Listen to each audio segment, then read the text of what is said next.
Y bueno, adelante. Gracias. Bueno, es un gusto estar con ustedes. La verdad que me siento halagado y agradezco a los organizadores de este encuentro, al ingeniero Alfredo García en especial. Y sí, es cierto, hace ya un tiempo que no he participado, pero tuve la oportunidad de estar en varios simposios. He estado desde Chiapas, me acuerdo que el primero que asistí fue uno en Tabasco. Y la verdad que cuando llegó Alfredo a comentarme a la UAM Xochimilco, digo, no, sí, perfecto, apoyamos con todo lo que podamos, ¿no?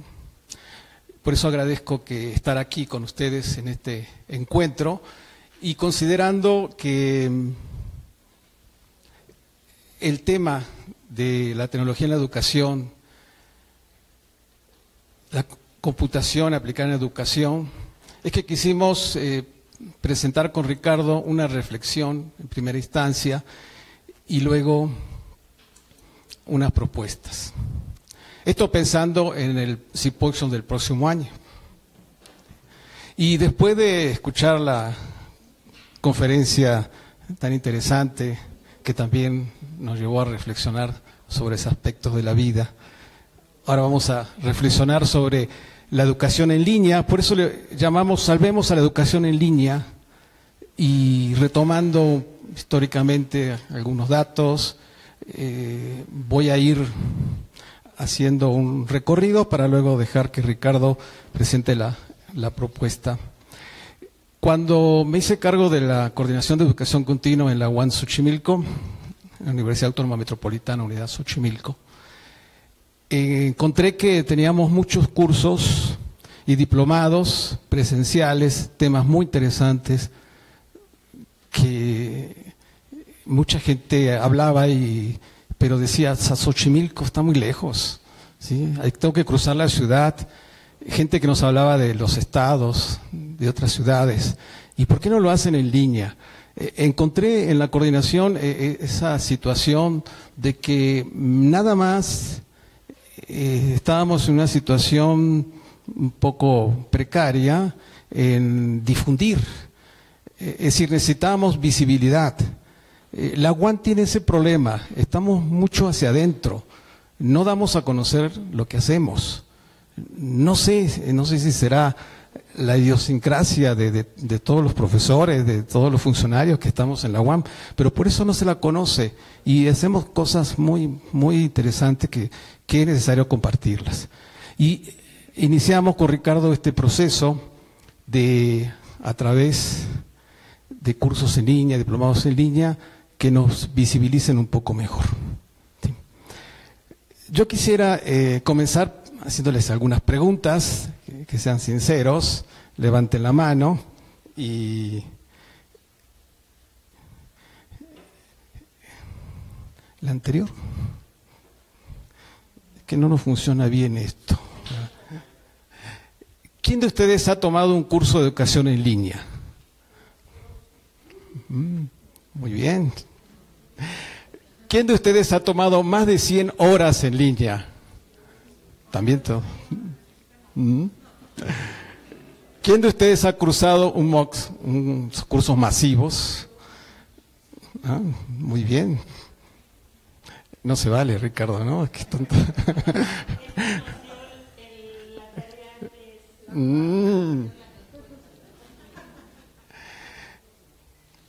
¿Cuántos lo terminaron? Sí.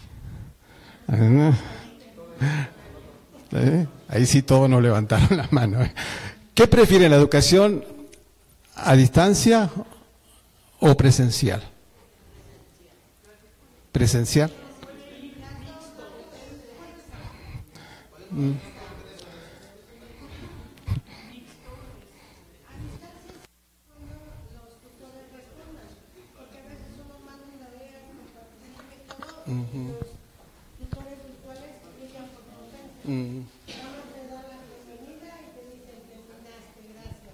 Pero no darle retroalimentación. Entonces, las dos son interesantes. Bueno, yo he trabajado las dos y muy interesantes, pero en dos casos me pasó que nunca me contestaron. No sabía si iba bien o iba mal. Claro, también puede ser uno de los motivos porque dejamos el curso, a veces no lo terminamos, ¿no? Sí, sí, sí, sí. Está la otra posibilidad también, ¿no? De los autogestivos, ¿no? Pero tienen que estar muy bien elaborados, ¿sí? Exacto, sí. ¿Cuándo comenzó esto de educación a distancia? Es decir, nos remontamos al año 1728 con la Gaceta de Boston, la enseñanza y tutoría por correspondencia. Luego en Berlín, en 1856, llegamos a Londres también en 1858. Esto es una información obtenida de Ferreiro en el 2010, un trabajo muy interesante.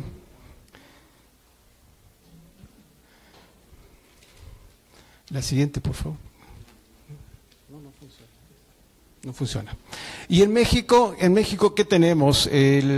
Hasta el año 1947, el Instituto Federal de Capacitación del Magisterio es la primera institución educativa a distancia, es decir, la enseñanza por correspondencia. No sé si muchos de ustedes les habrá tocado, yo cuando era pequeño, me interesaba mucho aprender radio, electrónica, entonces tomaba cursos por correspondencia. Y bueno, a veces esperaba ahí unas horas que me llegara el correo, ¿no? Pero muy entusiasmado de recibir.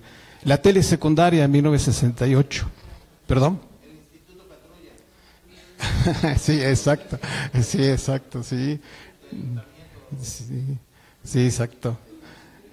La UNAM comienza con el sistema de universidad abierta hasta 1972. Y en México el sistema de educación abierta de colegio de bachilleres en 1974 y el INEA en 1981. Muy bien, eso es los antecedentes de cursos a distancia, ¿sí? No en línea, a distancia, porque las tecnologías comienzan, pero muchos años después, ¿no? ¿Qué expectativas se tenían o qué se tienen de la educación en línea? Ya llegamos a la etapa del avance de las TICs, el avance de las nuevas tecnologías, que van muy, muy, muy a prisa. Y aquí está nuestra reflexión, es decir, bueno, ¿en qué estamos haciendo para que esto motive, que no pase lo que queremos comentar? A finales del siglo pasado se decía que la educación en línea a distancia predominaría, ¿sí? Que ya no eran necesarios los cursos presenciales. Sin embargo, esa expectativa no es tan así. Si vemos las estadísticas, sí han crecido las universidades con carreras en línea en México. Aquí tenemos todo el listado. Y también proliferan universidades internacionales, una de las más famosas, la Complutense, ¿no?, de Madrid, que solo ofertan o ofertaban educación a distancia. ¿Qué otra expectativa?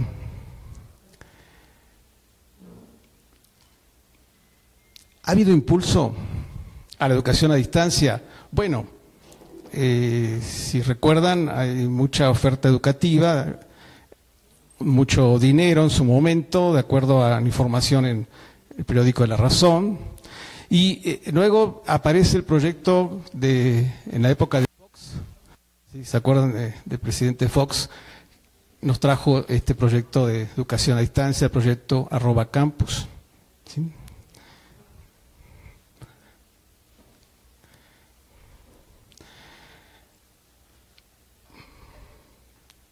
Y con los cursos masivos, los MOOCs, han ido creciendo, un crecimiento en el periodo 2012-2015 impresionante. Pero la realidad de la expectativa 1 es que la educación presencial sigue siendo por mucho mayoritaria. Observamos que el porcentaje del programa de educación superior abierta a distancia es apenas del 1.2, ¿sí? Comparado con todas las demás instituciones que imparten educación presencial.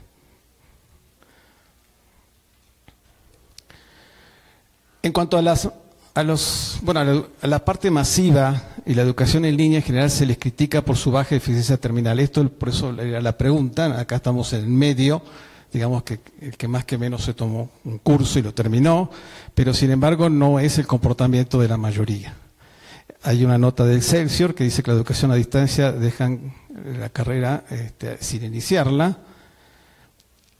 Como ya mencionamos, un proceso de reinscripción sumamente sencillo, la falta de las consideraciones de tiempo, la pérdida de motivación, tener expectativas de aprendizaje diferentes a los objetivos del curso, entre muchos otros factores hacen que el promedio de eficiencia terminal sea bajo, ¿sí? O menor al 10%. Esto es una de las críticas más comunes al modelo MOOC. Otra expectativa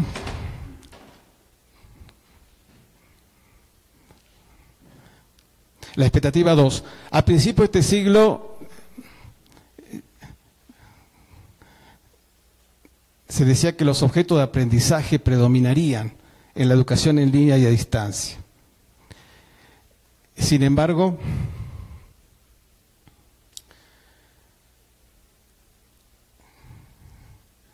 la siguiente, por favor.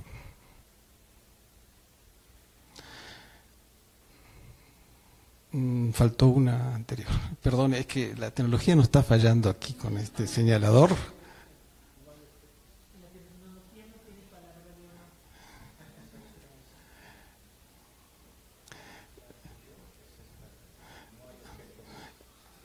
Ah, ok. Entonces, la expectativa 3. ¿Qué ha pasado con las comunidades virtuales?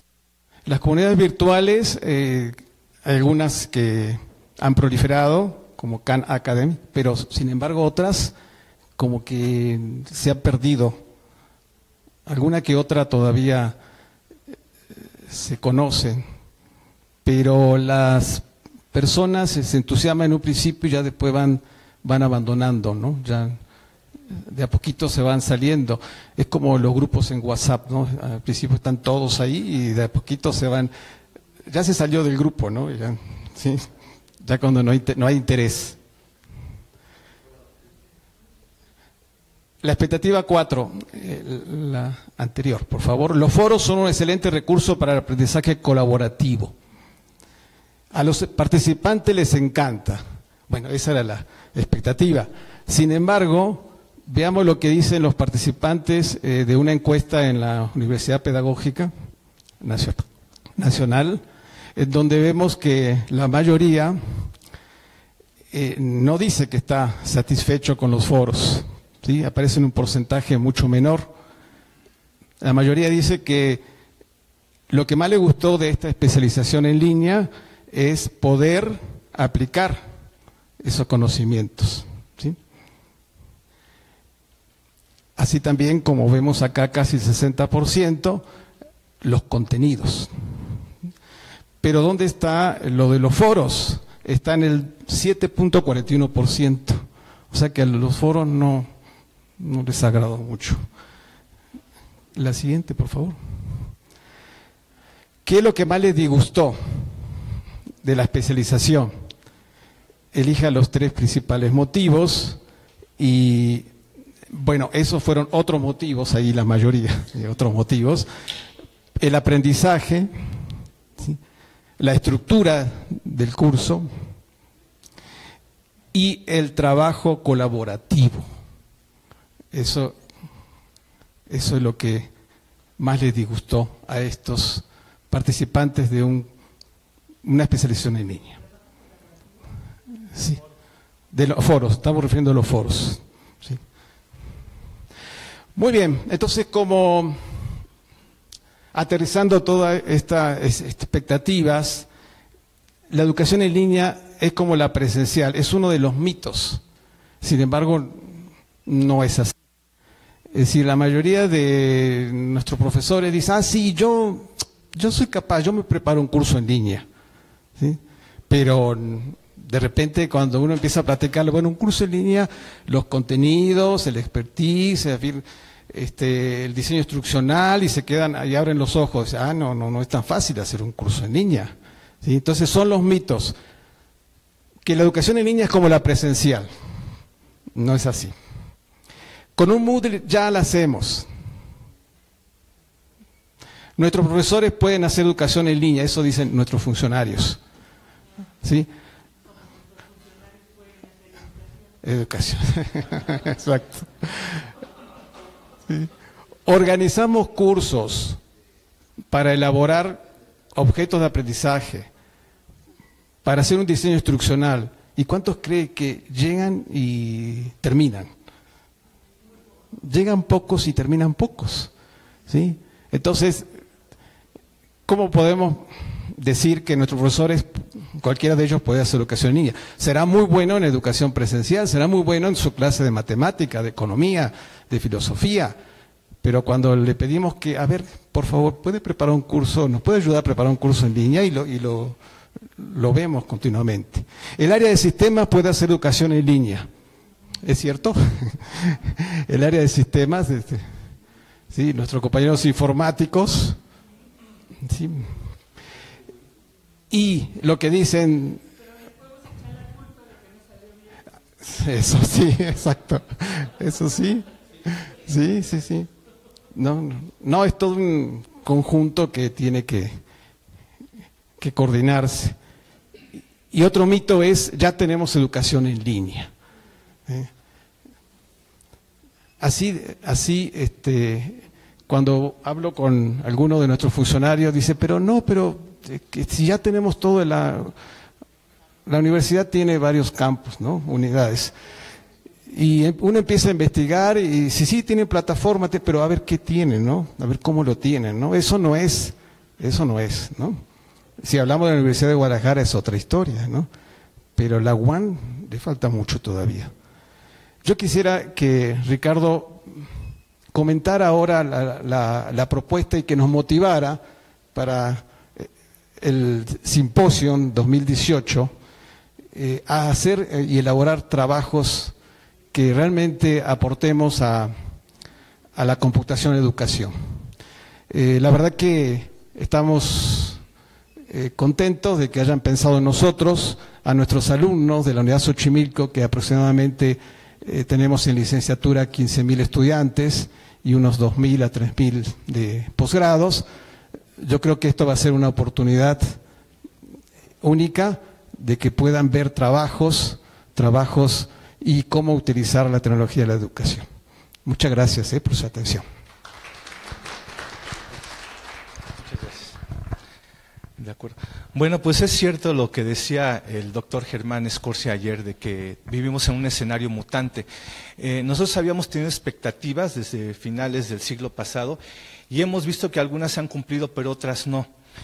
Entonces, cuando se hablaba del crecimiento de la educación a distancia, de los MOOC, de las comunidades virtuales, en realidad son anhelos y ojalá se dieran, ojalá que sí hubiera sido realidad.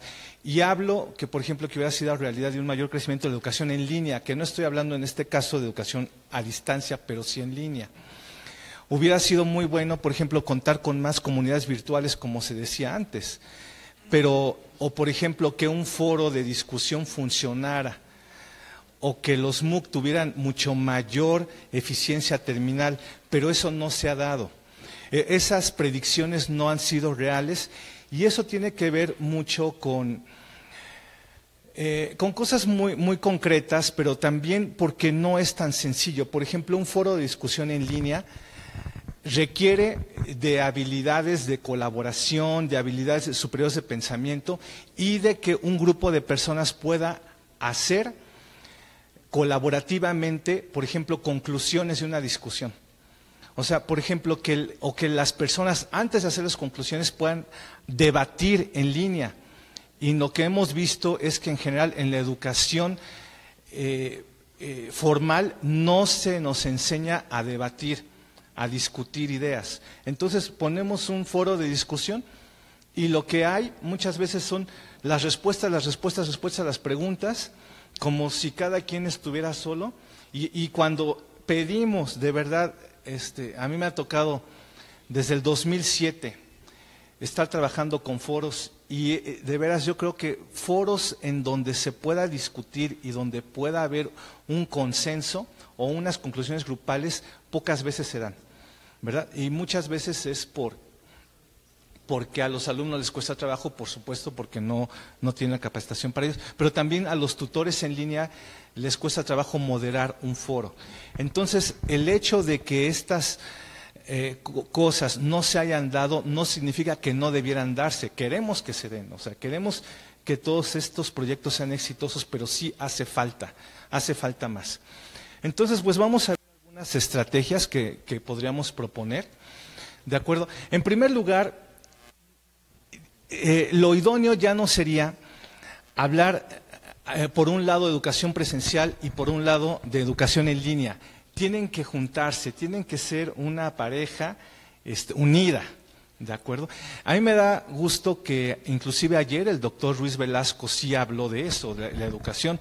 Ya debe ser educación, y la educación en general debe incluir la parte en línea, ¿de acuerdo? Cuando hablamos de educación en línea, quiere decir que abarca todas las submodalidades. Por ejemplo, la educación en línea tiene una submodalidad que es educación presencial apoyada por las tecnologías infocomunicacionales. Otra submodalidad es educación en línea híbrida. Otra es educación en línea a distancia, ¿de acuerdo? Pero todo ya sería educación en línea. O sea, el futuro sí debe tender a que todas las universidades, a que ya la educación en línea sea lo normal en todas partes. Y no que haya, por ejemplo, una universidad solita para puros cursos en línea y a distancia, no. Sino que todas las instituciones ya estén con la estructura y la infraestructura de una educación en línea que integre la presencial o simplemente que estén unidas, la educación presencial y en línea, ¿no? Que es prácticamente lo que queremos, que no estén separadas, estén juntas, ¿de acuerdo? Y si seguimos adelante, por ejemplo, vamos a ver que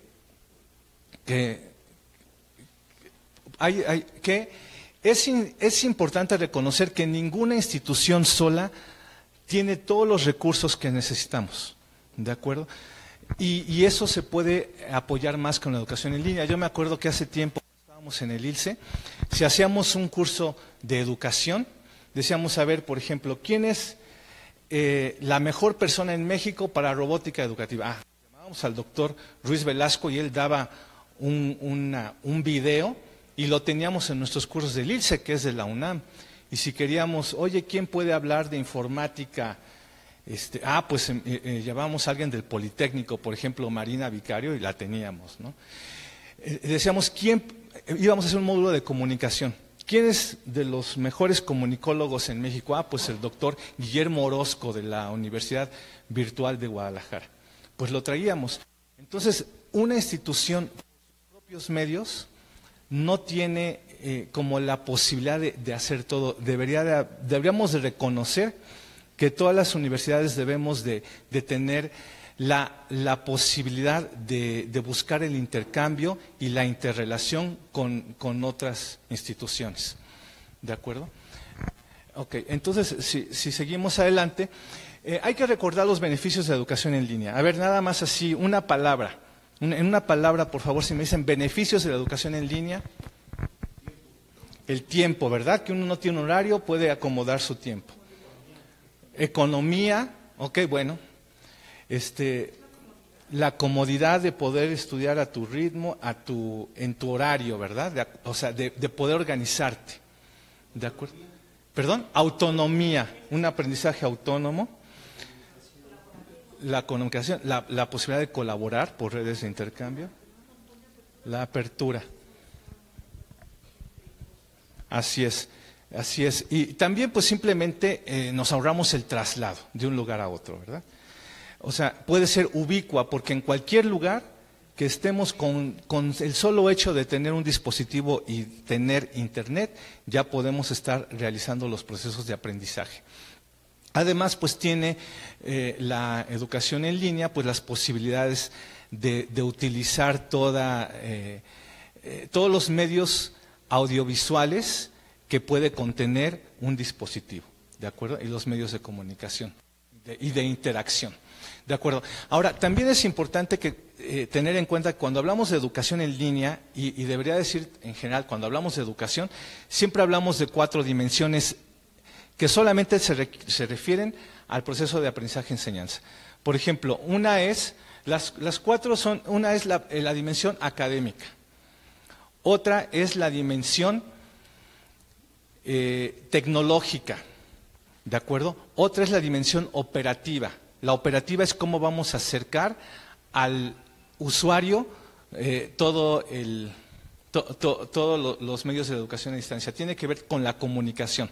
Por ejemplo, en la parte operativa se decide cuáles son los medios de comunicación entre la educación y entre los alumnos. Por ejemplo, los medios de comunicación es la computadora, el chat, la videoconferencia, el teléfono, que haya una sede en donde puedan reunirse. Todo eso tiene que ver con la parte operativa.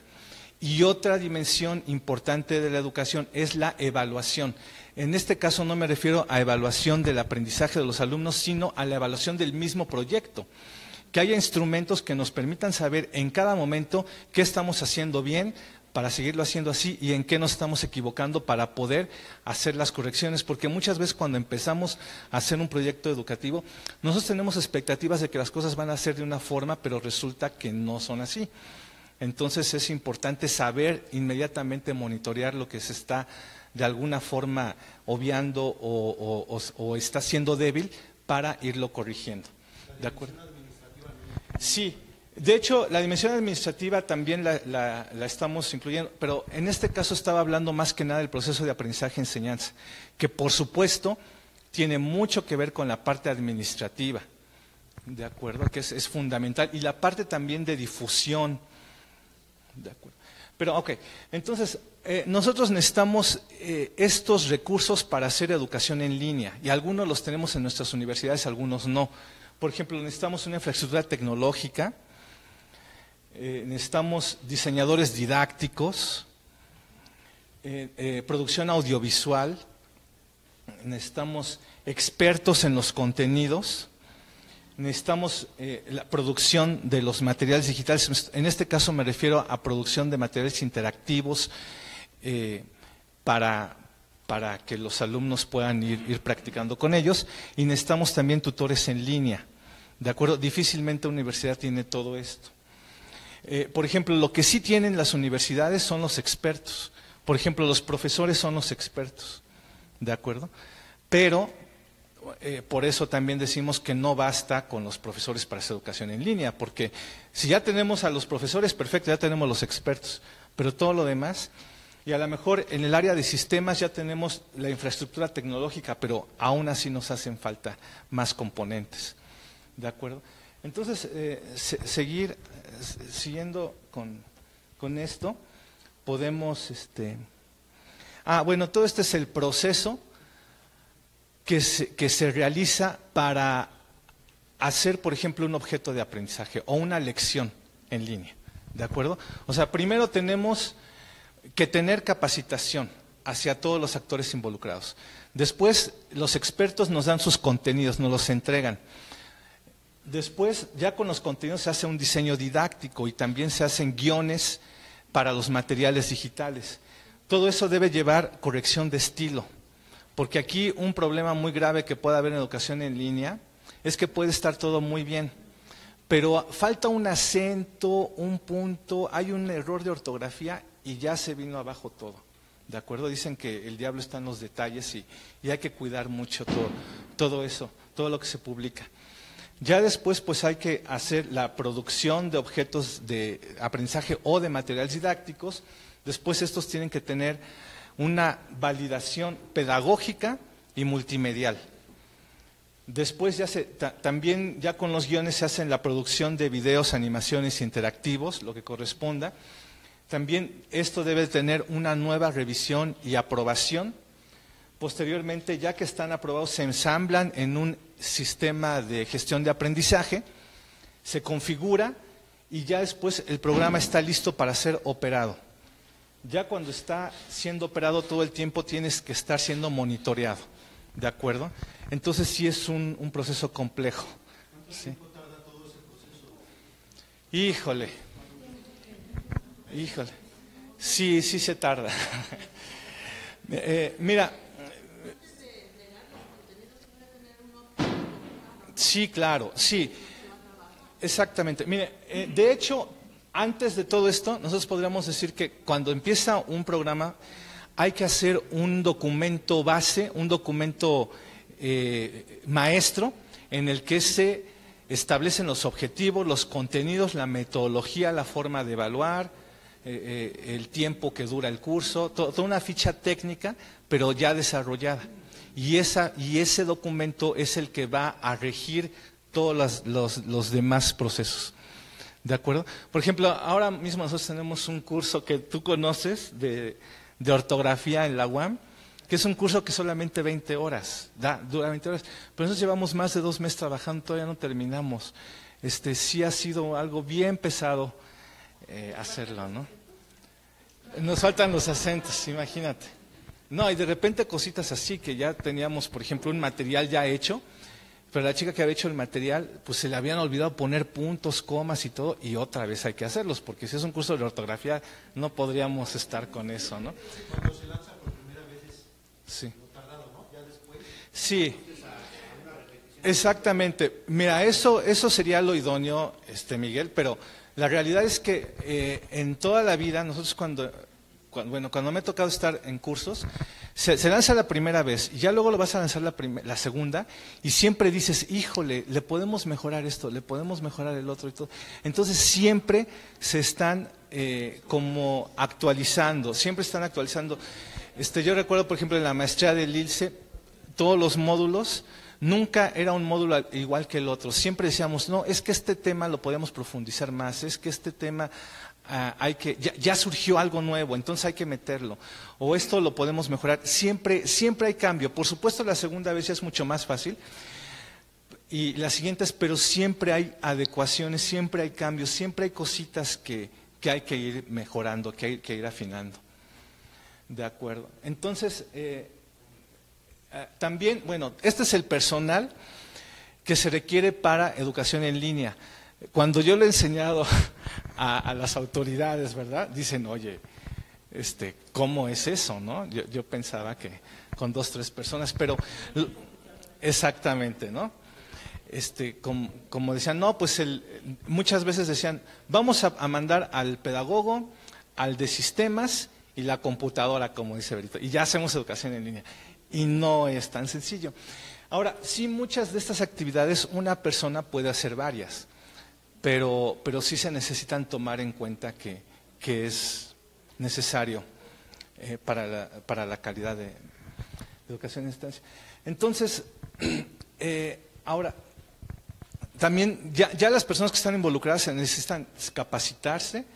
También se necesita tomar en cuenta lo que decía Miguel de la difusión, es importante, y adecuación de las modalidades en línea a las áreas administrativas. De veras que a veces es un problema, porque ya nosotros tenemos, por ejemplo, toda la educación en línea ya está funcionando, pero de repente el área de servicios escolares dice, no, pero los alumnos tienen que venir aquí a la ventanilla a pagar. Y nosotros, ay, no puede ser, nosotros ya tenemos alumnos de Chiapas, de Perú, no me digas, y ya estamos haciendo todo, por ejemplo, en este caso a distancia, y no me digas que el alumno tiene que venir aquí a pagar. Entonces, sí es una adecuación muy difícil, muy complicada, que afecta a otras áreas. Por favor.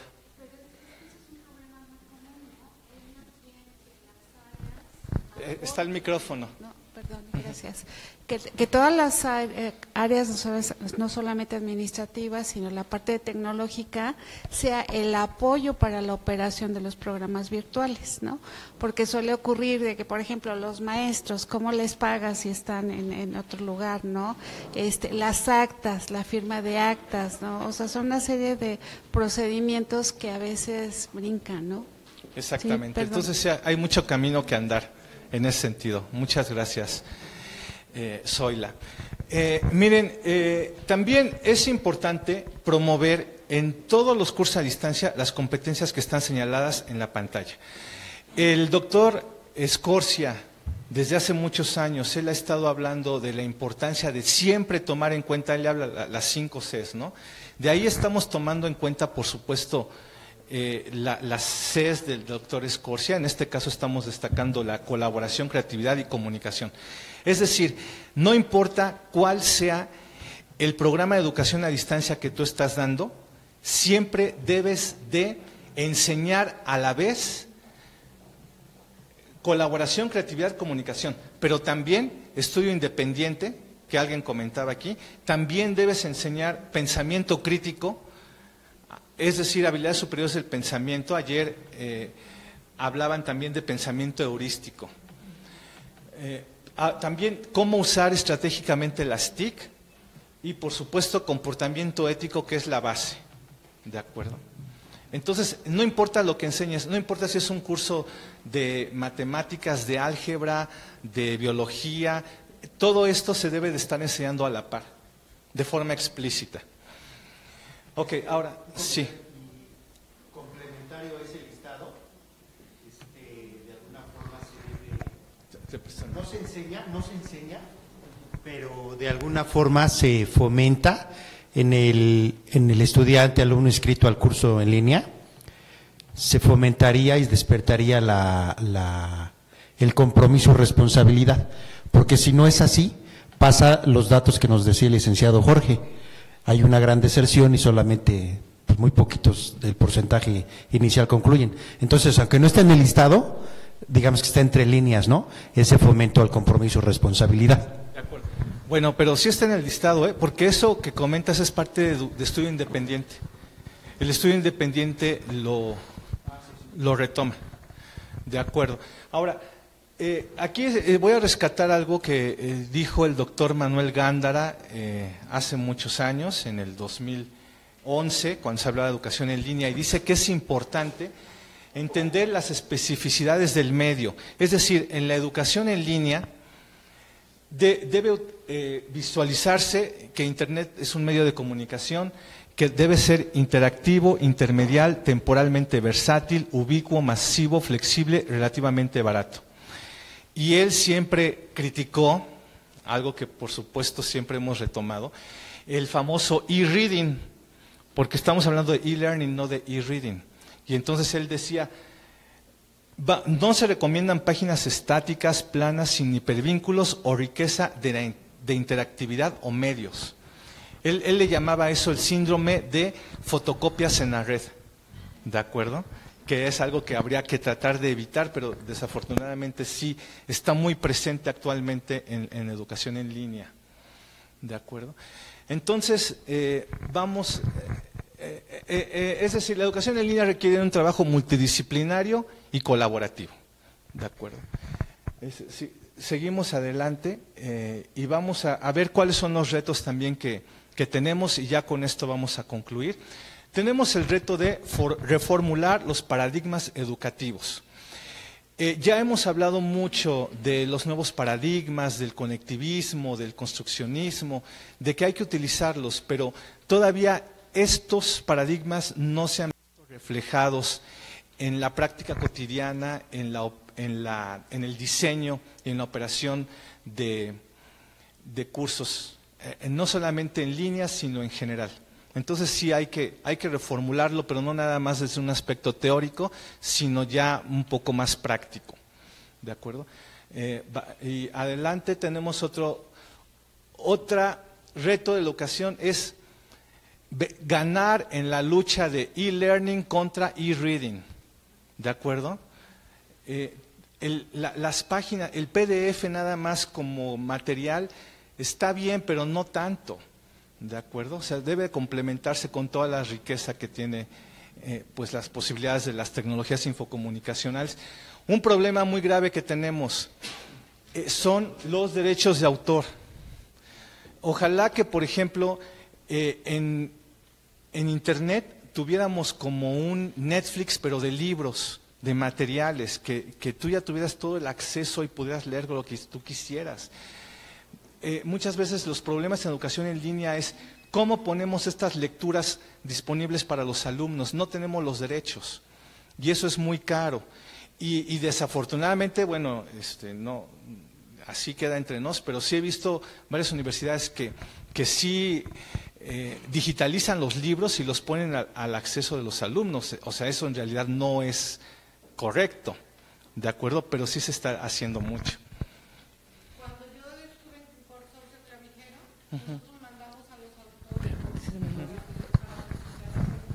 A ver. con la finalidad de bueno, que... ahí tienes un micrófono. Sí.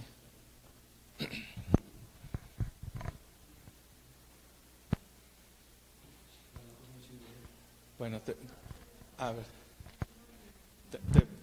Si quieres usted. Gracias. Nosotros solicitamos a los autores que nos dejaran utilizar sus libros de manera educativa. Muchas personas sí nos contestaron y por medio de escritos y se lo mandamos a la editora o al autor mismo y sí nos contestaron que podíamos utilizar los recursos bibliográficos. Pues afortunadamente sí hay quienes están haciendo estas cosas, como en el caso, y ojalá fuera así, como de forma más recurrente, ¿de acuerdo? Pero sí es un problema que sí se tiene que resolver. Yo creo que debería de haber un poquito, una estrategia, ¿no?, adicional, que pudiera seguirse el modelo de Netflix en el acceso a contenidos. Esperemos que en algún momento se pueda hacer. Mientras tanto, hay que tener estrategias para poder cubrir este problema y que no se tenga que incurrir en prácticas ilegales. ¿De acuerdo? Ese es un reto, por eso eso está en retos. Ahora, otro reto es facilitar la figura del facilitador en línea, es más bien valorar la figura. En la práctica, el tutor en línea gana mucho menos que el profesor y sí tiene mucho más trabajo, ¿de acuerdo? Yo en lo personal y con amigos hemos visto, por ejemplo, que al tutor en línea se le paga muy poco. Muchas veces decimos, no hay que aceptar esos puestos porque no es posible que paguen tan poco, siendo que la labor del tutor en línea es un gran trabajo, es más trabajo. Miren, los que damos educación en línea y presencial, educación presencial es más fácil, porque nada más estamos con los alumnos, el horario que tenemos y ya. Pero en educación en línea todo el tiempo te están llamando, estás en comunicación con ellos y es una educación más personalizada. Entonces sí debería de haber como una mayor valoración de ese trabajo, ¿de acuerdo? Otro reto tiene que ver con creación de plazas en las instituciones públicas para las figuras de educación en línea. ¿Por qué no se valora, por ejemplo, el trabajo en línea de un tutor en línea? Porque inclusive no hay plazas. O sea, no sé qué universidades ya tengan una plaza de tutor en línea. No conozco, si hay alguna, estaría muy bien. Un compañero en TEC Monterrey y Valle de México, él es asesor en línea. Y bueno, ese también para pero sí, estas instituciones ya cuentan con esos espacios. Sí, aún todavía hay un camino que recorrer en ese sentido y no solamente lo de tutoría en línea, sino en general tener todas las plazas que correspondan al personal en línea. Eso es algo que hace falta en las estructuras universitarias.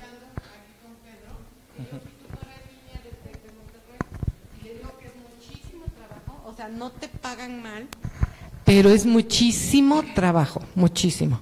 O sea, ahí te pagan por los alumnos que tú conserves al final. O sea, ahí el nivel que la productividad que tú des y te vuelven a contratar por eso. Porque aparte te evalúan como facilitador en línea. El pago no es muy bajo, pero sí es mucho trabajo. Y además son más de 40 alumnos por grupo. De acuerdo, gracias. Entonces, pues miren, estamos planteando retos, esperemos que estos retos puedan ser cubiertos. Estamos aquí en una comunidad de educadores que están comprometidos con con el uso estratégico de las tecnologías en educación. Y estamos en el mismo sentido, y yo los invito a trabajar más todavía en ese mismo sentido, a trabajar en que esta educación, que vamos a juntar educación en línea con presencial, pero sea una educación que contribuya al bienestar de nuestro país, que contribuya al desarrollo de que sea también un medio para obtener una satisfacción y un desarrollo y una autorrealización personal. ¿De acuerdo? Es uno de los objetivos de la educación. Y también que juntos formemos la comunidad del conocimiento. Entonces, pues, sigamos trabajando juntos en este sentido. Lula. Ya que vas a la... pero no necesita el micrófono, yo no. Sí, para la... perdón, sí. Ya que vamos a formar esta... Bueno, con miras hacia abril, ¿no? Podríamos ir haciéndonos o preparándonos o haciendo esta comunidad desde ahorita, y comunicándonos y compartiendo todo para que cuando lleguemos a ese punto pues estemos bien ricos y tengamos un montón de cosas y experiencias para cuando nos encontremos de nuevo, ¿no? ¿Cómo ven? Gracias. Pues yo creo que hay que tomar la invitación y hay que trabajar en ese sentido. Sí, hay que ver esos mecanismos, ¿verdad? Pues nosotros también los invitamos a tener comunicación con nosotros. Ahí están nuestros correos. Esto es el área de educación continua de la División de Ciencias Sociales y Humanidades de la Unidad Xochimilco de la Universidad Autónoma Metropolitana. ¿De acuerdo? Y es muy importante siempre en estos proyectos contar con el apoyo de las personas que están en autoridad, de las personas que están en poder. Y en ese sentido, pues, de veras es un gusto, es un privilegio poder contar en este caso con el apoyo del profesor Jorge Ruquet, ¿verdad? Que él, desde su posición, él apoya la calidad educativa a través de estas nuevas modalidades. ¿De acuerdo? Pues entonces sigamos trabajando en ese sentido. Muchas gracias. Gracias. Bueno, creo que va a hablar. Yo quisiera comentar. Ayer Germán decía que vienen nuevos. Siempre ha habido los nuevos retos para los que se va a trabajar dentro de unos años. Y los educadores que se están formando ya podrían estar formando como educadores para trabajar en línea. Entonces, para lo que es el área de formación docente, debe obligarse ese espacio de formadores en línea. Sí. Muchas gracias, Oscar, Ricardo. Jorge, bueno, ¿qué te gusta más? Jorge, ¿verdad? Jorge en lugar de Oscar. Muchísimas gracias a todos. Creo que aquí ya no hace falta decir si alguien tiene alguna pregunta, creo que todo el mundo intervino. Ese es el ejercicio que queremos y es el ejercicio que queremos en este panel también. Ya tenemos a nuestros invitados aquí.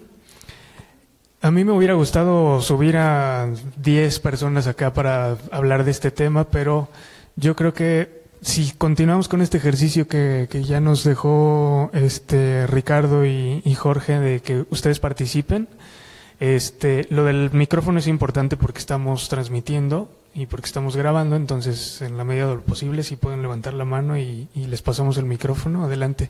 Muchas gracias Ricardo y Jorge. Jorge también va a pasar con nosotros en el